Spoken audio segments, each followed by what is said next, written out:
Jake, and I thought I'd do something just a little bit different today.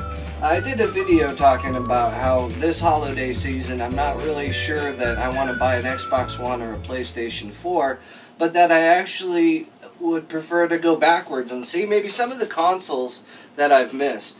One of the consoles that I missed is the Wii. I've always been with the Xbox. I did start off with the PlayStation, but once the original Xbox came out, that's what I switched over to, and it was a permanent change.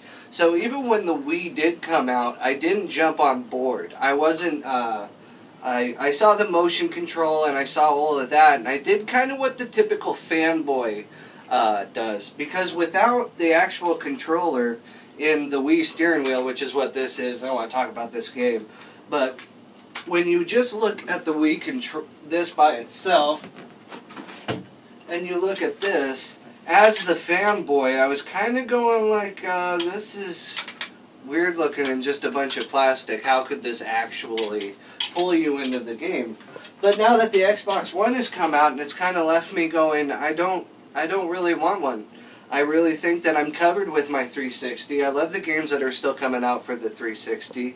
I love the online community for the 360. I don't want to move away from this controller, but I do want to try something different. And that's what the Kinect was supposed to offer. It was supposed to give you that next level of integration into the game, and I don't have any games to show you for that because I don't have any that are good. But as soon as I moved over to the Wii going, you know what, maybe this peripheral with the nunchuck and with this actually would be pretty cool. And what I did was I searched out, the steering wheel, and I searched out my biggest favorite racing games are the racing games that show you the steering wheel. TVs are so big nowadays that when you have a racing game, whenever did we decide that racing game cameras were going to be behind the car? You know what I mean? When I'm playing like a first-person shooter, I can come up with my own imagination as to why the character can get shot a million times in Call of Duty. You know what I mean? Like, I can justify it. The camera position in a racing game takes you out of the vehicle immediately. Where would you ever... Are you going to have a satellite from space feeding the information to you while you're driving? No, the most realistic thing is to have the steering wheel. And I realized the problem was, back in the day, that was considered a big TV. So when you take up half the screen, or you take up any of the screen with the steering wheel moving around, I understand that it makes the game almost unplayable. But nowadays, TVs are so big. Look at the size of that TV. So all I want to do is I want to show you one. I don't know if you're into NASCAR. I'm not into NASCAR. Like, I know who some of the racers are. I understand the sport. But as far as like going out of my way to order a channel on cable or actually sit and watch a race, I don't partake. But I was looking through the selection and I saw on the back of this, it actually showed the interior of the car. And what is very cool is I was immediately given what I wanted. What I wanted was a different type of gameplay. I wanted something that was fun, that involved me in a different way. Not this way, but a different way. And what I'll show you here is this thing is you're fully involved. And I'm pretty sure for the price of an Xbox One game, you can find an old used Wii, a copy of NASCAR Inside Lane, NASCAR the game, if you like what I'm going to show you, and that's probably under the price of 60 bucks. Maybe about 80 bucks, maybe 100 bucks, because you got to get the steering wheel. But hopefully you'll see what I'm talking about, because I even went through some of the racing games on the Xbox 360, no steering wheel. We need the steering wheel. Finally, when GTA 5 comes out on the Xbox One, then they're going to put a steering wheel. And that's supposed to be a big deal, but you're going, they had a steering wheel way back when in the first Need for Speed on PC. Why did it have to go to the next generation in order for you to include it? Just hopefully the fans are going, look, my TV's big enough, cameras don't follow behind the car. So with this one, this you get even more. NASCAR, this game provides more.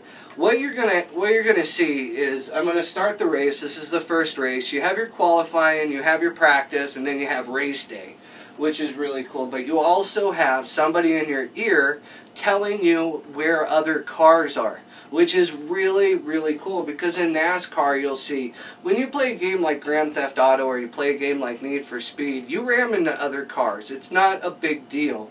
In NASCAR, it's a huge deal. You're going over, 100 miles an hour, well over 100 miles an hour. I don't know if they go 200 miles an hour, but for somebody to knowingly and vindictively slam you against the wall, that's almost attempted murder in a NASCAR. So that's what this game actually does. It's very easy to wreck, but as long as you're listening to the guy, when you have your headphones on, I don't have the headphones on, I want you to be able to hear, but once you hear him saying right above you somebody's passing, you can't block. You can't just go, okay, somebody's there, because now you've just jacked up the race for the 30 cars that are behind you. The yellow flag comes out, and luckily you only have like 17 laps, and then you can just restart it if you want to try to have a perfect race to get first place. But it's very much realistic in the fact that it is not easy to not ram into the other cars. But once you actually get flowing on this game, like I'll show you, it's just so great. So the voice that you're hearing is the voice in the pit. And those actually do, when I know that much about NASCAR, they have people in the pits going, hey, this person's beside you, because you only see, like you'll see, this all they're going to see. So I'm going to restart this race. I'm going to race a bit, and then hopefully it just speaks for itself, because it really should. It's such a great game. Hopefully it's not too loud. And I would have DVR'd it, but I wanted to show the interaction with the steering wheel and how it just really... It's very simple too, is to go. I can't really understand it too well, but he will be letting me know stuff. There we go. Green down, go, go, go. Look at the crowd behind you. Stay smooth. Go slow. Yeah, they're all up top. Still on you. I gotta stay low. Go there, right there. Stay up. Or inside. Slow down. Here's the best part. Here's the best part. You know what you're doing. I didn't have control of that whatsoever. I have the camera on me, so obviously I jacked it up. But look, that was totally my bad. And what is so cool about it is I've wrecked on this. I've actually gotten first place. And I've gotten first place on this, and that accomplishment, going 17 laps with cars next to you and you're not causing any accidents, and they're really, really good at not running into you. It's just such a great experience, but that replay after you cause the accident is pretty good. But all you have to do is, it's just like a Need for Speed game. Come hit your restart and try to really pay attention. You can't really slide upwards towards the top because you have so many cars around you that you're going to hit somebody, so you got steering in the turn. So I'll do one more, and hopefully you catch you. This is just so much fun.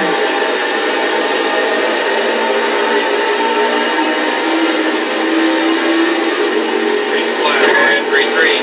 Check your mirror. Outside. See the M&M car? Up the line. Clear now. There you go. Okay, fine. You're with me. I'm too scared to hit somebody. Okay, keep getting. That's it, man. Set him up. Alright, you got some momentum. There we go. See the M&M on my left? Set him up. That's it. Down the bottom. Oh, shit. Keep her steady, buddy. That's really the best part, is that it's just so hard to keep a clean race there. That was pretty cool, though. Oh, my bad. Oh, that's what I was going to say, is I always think that it's the guy behind me that caused the wreck. No, when you watch a replay, you're probably the one that did it. Basically, the Wii just gets a big, huge thumbs up. I've been sitting in this chair, playing this game over and over. I can't the thing that keeps happening with all of these titles that are coming out for the Xbox One is it's all about, oh, it's a 5-hour gameplay, or a 5-hour playthrough for a Call of Duty title, 50 hours for a strategy. What about that game that isn't about the how many hours from point A to point 0? This game, I'm not going through a story. I mean, I can choose to, but I end up just turning it on, getting to this part that's fun, and doing it over and over and over to where I'm not counting the hours. You get what I'm saying? When you're playing a Nintendo game, it's not, this is a 2-hour playthrough. It's, this is a challenge, this is fun, have fun over and over. It's just nowadays you have to get so involved in one title that you're going, dude, there are so many games out there. There's so many different ways to play a game. And if you're a fanboy, really get off of the bandwagon that you're on. No one company is doing it perfect. And over the years, there have been so many things that are just, it's all good. Nothing beats one other thing. I'm not more happy that I've got, you know, my PSP over my 3DS. I'm happy to have them both. They both provide different entertainment, different games. I'm not happy to have my GameCube and my Dreamcast over one another. I'm happy to have them both. And now I'm very, very, very excited to introduce the Wii into my gaming because I didn't know what it provided. Now I know that there is, I'm trying to get my hands on a House of Dead because I believe I've missed out on the light gun game for I don't even know how many years because I thought that this was a silly get-up. And I'm going to give that a shot, and I'm pretty sure that that'll bring that old school kind of Nikon, Sega, you know, handgun, light gun games into the living room, which is another one of those that isn't like, oh, I've got to invest 50 hours. It's House of the Dead. It's just going to be fun to turn on over and over and over. So I'm going to look forward to doing that for you guys. Hopefully this has been a fun way to kind of share a Wii title with you and share where I'm at with my gaming purchases. And I hope you like and subscribe, and thank you so much. If you've been a subscriber for a while, I appreciate it. So thank you so much. I'm Jake. You have a good night.